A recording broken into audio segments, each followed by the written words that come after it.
Bonjour, c'est Magali de Cherry Pepper. Alors aujourd'hui, pas vraiment une recette, mais plus une astuce, une purée de pommes de terre onctueuse, sans beurre ni lait.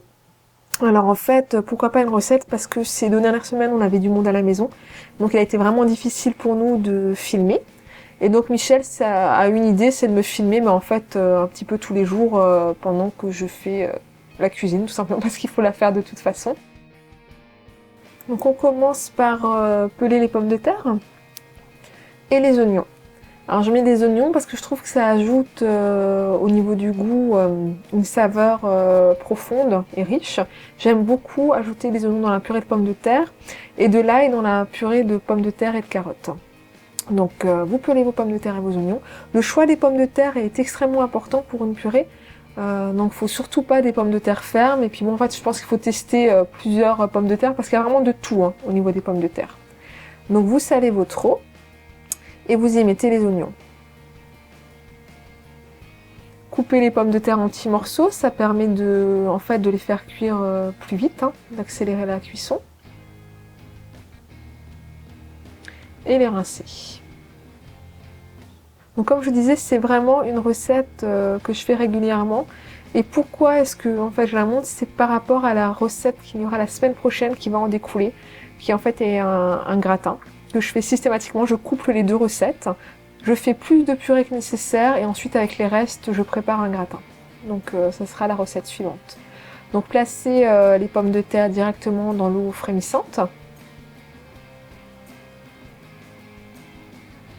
jusqu'à cuisson. Donc une fois que vos pommes de terre sont cuites, c'est là que vous allez ajouter ce qui va donner de l'onctuosité. Alors j'aime beaucoup mettre du lait de coco.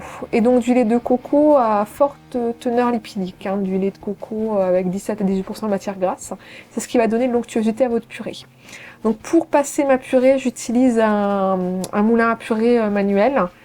Jamais de girafe parce que ça va vous faire une purée collante et élastique.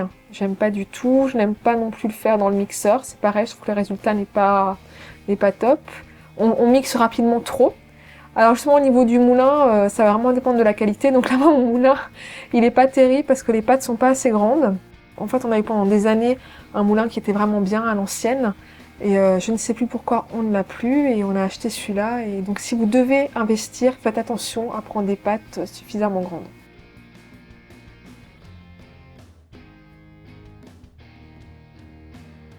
Une fois que toute votre purée est mixée, vous incorporez la coco, du sel, du poivre et de la muscade.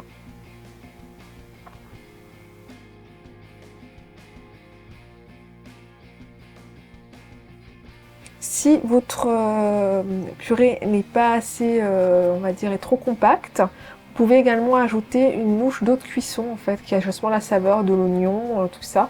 Ça pourrait remplacer le lait. Moi j'aime pas forcément utiliser encore du lait de riz en plus, alors que cette eau de cuisson est parfumée et est vraiment excellente. Et de toute façon l'onctuosité est apportée par le lait de coco. Ah, et ne vous inquiétez pas, non, ça ne sent pas la coco. La coco justement peut s'utiliser dans les plats salés sans aucun problème. D'ailleurs on la met dans les currys. Et pour la purée, essayez, tentez et vous verrez, c'est vraiment excellent. Voilà, donc voilà le résultat. Je ne ferai plus de purée autrement que comme ça, vraiment. Je préconise à 100% le lait de coco pour la purée de pommes de terre. J'adore. On adore tous à la maison.